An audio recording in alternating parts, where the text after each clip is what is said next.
Narito na ang PTV Balita ngayon.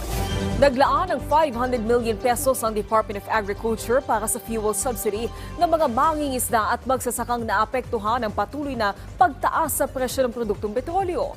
Ayon kay Agriculture spokesman Arnel de Mesa, ang mga magsasaka at mga mangingisda na gumagamit ng langis sa kanilang paghahanap buhay ay katanggap-tanggap na tig 3,000 piso o makakatanggap na tig 3,000 piso. Una nang sinabi ng Department of Energy na apektado ang presyo ng produktong petrolyo sa international market dahil sa tensyon sa pagitan ng Israel at Iran.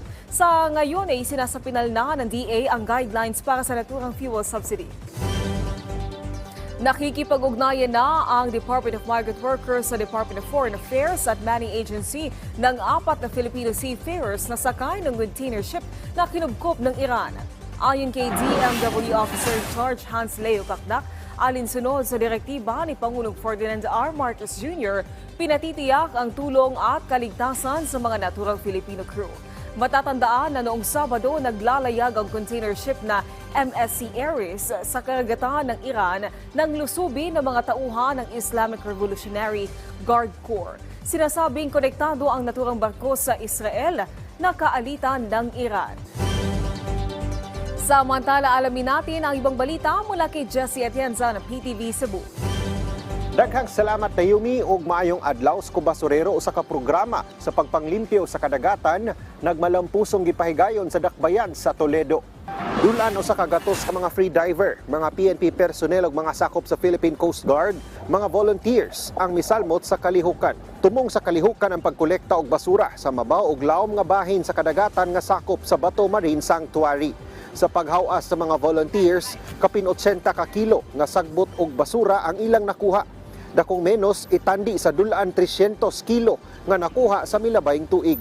Gipangunahan ang maong kalihukan sa Aboitiz Power ug sa Terma Visayas Incorporated. Samtang sa laing bahin, LGU sa Cebu City nag-inspeksyon sa pipila ka mga venue nga gamiton alang sa nagsingabot nga palarong pambansa.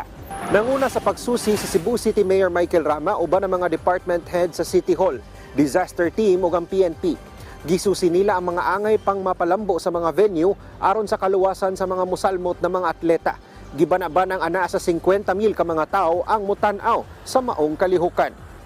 At yan ang mga huling balita mula sa PTV Cebu. Ako si Jessie Atienza. Balik sa inyo, Naomi. Tagang salamat Jessie Atienza. Samantala ngayong 50th anniversary ng People's Television Network, kasama namin kayo sa aming selebrasyon. Kung kayo'y naging bahagi ng PTV, aming natulungan na may memorable experience sa People's Television Network. Magpadala ng alinmang picture, video sa testimony sa kwentongptv@gmail.com. Maaari niyo rin gamitin ang hashtag kwentongptv at ipost sa social media. Sa 5 dekada, sama-sama tayo mula noon hanggang ngayon. Dahil ang PTV ay para sa bayan at ang pambansang TV ay para sa bagong Pilipinas. At yan ang mga balita sa oras na ito. Para sa iba pang update, i-follow at i-like kami sa aming social media sites at PTV PH.